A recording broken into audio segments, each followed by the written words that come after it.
آخری اشرے میں آدمی جو ہے اللہ کی چوکھٹ پر ہی جا کر بیٹھ جائے، اپنے معمولات کو توڑے۔ اعتکاف کی روح یہ ہے کہ یہ جو ہمارے معمولات ہوتے ہیں، روٹین، یہ بھی غفلت پیدا کر دیتے ہیں۔ ایک عادت بن گئی، صبح اٹھتے یہ کرنا، پھر یہ کرنا، پھر دفتر جانا، پھر آنا، پھر یہ، اس کے اندر پھر وہ آدمی کوئی جاگتا ہی نہیں، ہوش میں آتا ہی نہیں۔ وہ گویا کہ ایک مدہوش سا ہے، اور ایک وہ اپنا سائیکل چل رہا ہے۔ صبح اس سائیکل کو توڑو،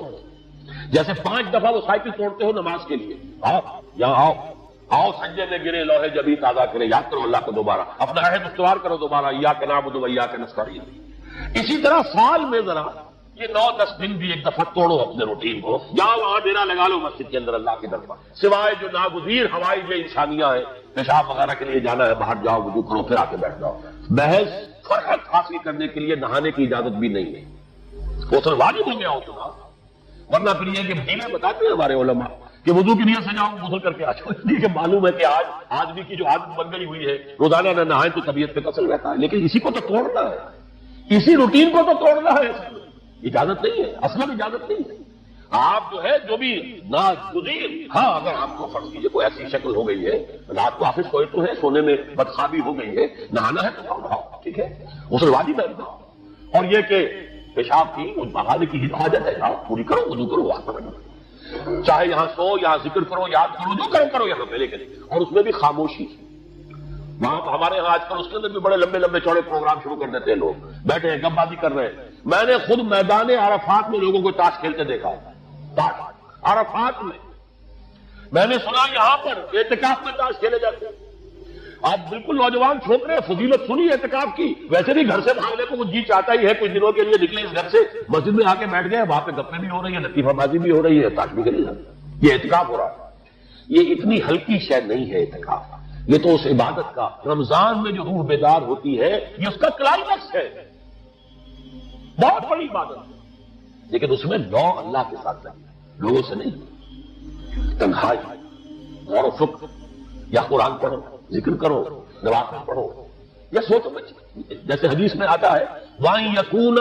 نُطْقِي ذِكْرًا وَنَظَرِي عِبْرَةً وَسَمْعِي فِكْرًا، میرا دیکھنا ہو تو عبرت کا دیکھنا ہو کہ ہر شے سے میں سبق حاصل،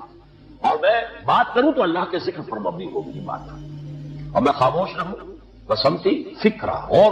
تفکر و اعتبار جو حضور جا کر غار حرا میں کیا کرتے تھے، وہ اعتکاف تھا حضور کا، مکی دور کا اعتکاف تھا، تنہا بیٹھنا۔ اور یہ روایت مجھے بعد میں معلوم ہوا کہ یہ بنو ہاشم میں یہ روایت تھی، حضور کے دادا بھی جا کر وہاں پر غار حرا میں بیٹھا کرتے، یہ ان کی ایک خاندانی روایت چلی آ رہی ہے، یہ جگہ تھی، اور وہ جگہ ایسی ہے عجیب سی، اب تو خیر بڑی بڑی عمارتیں ہائی ہو گئی ہیں۔ میں نے جب پہلا حج کیا تھا سن 62 میں، تو میں نے اس وقت جا کر دیکھا تھا، واقعتاً سیدھا کعبہ نظر آتا ہے وہاں سے، اور کچھ درمیان میں، جیسے اس کو سلٹ لیمپ کہتے ہیں، پر وہ غار ہے ہی ایسی کہ سامنے ایک دراڑ سی بس کھلی ہوئی ہے، یہ اس کے اندر سے وہاں بیٹھ جائیے، سیدھی نگاہ خانہ کعبہ پر جاتی ہے، تو کعبے کا مراقبہ بھی کیا جا سکتا تھا وہاں بیٹھ کر، دیکھنا کعبے کو دیکھنا عبادت ہے، اور پھر اس یکسوئی کے ساتھ کوئی کعبے میں ہے تو نہ معلوم کیا کچھ اور ہو رہا ہے، لیکن یہ کہ وہاں تو آپ بیٹھے، وہ اعتکاف، یہی اعتکاف حضرت موسیٰ نے کیا تھا 40 دن کا، تب تورات ملی تھی، یہی 40 دن کا روزہ کیا رکھا تھا، یہ حضرت قرآن میں مذکور نہیں ہے، حضرت موسیٰ کا تو قرآن میں مذکور ہے، حضرت عیسیٰ کا انجیل میں مذکور ہے، 40 روز کا روزہ اور اعتکاف پہاڑوں میں کیا جاتا ہے، تب انجیل میں یہی اعتکاف تھا جو حضور کر رہے تھے غار حرا میں، تب قرآن، اقرأ بسم ربک الذی خلق، خلق الانسان من علق، یہ تو اس کا ایک عکس، اس کی ایک جھلک ہونی چاہیے۔ میں نے روح اعتکاف پر بھی ایک زمانے میں ایک تقریر کی تھی، میں نے دیکھا چھپی ہوئی تھی، اب پتہ نہیں کہیں اویلیبل ہے یا نہیں، ایک علیحدہ کتاب کی شکل میں بھی تھی۔ ویسے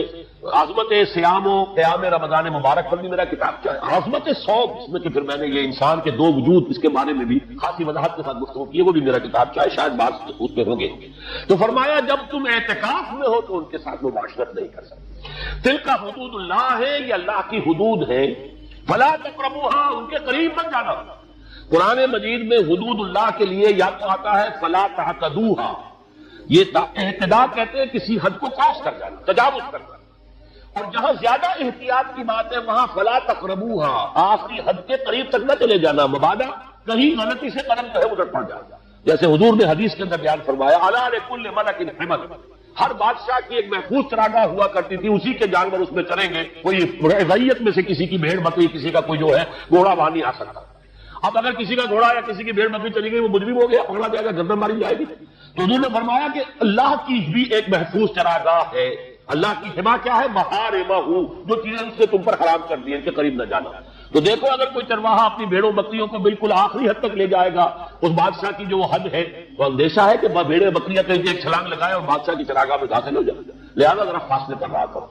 یہ ہے آخری حد تک نہ جاؤ بلکہ کچھ فاصلے پر رہو۔ فلا تقربوها، یہ اللہ کے حدود ہے تو ان کے قریب مت پھٹکو۔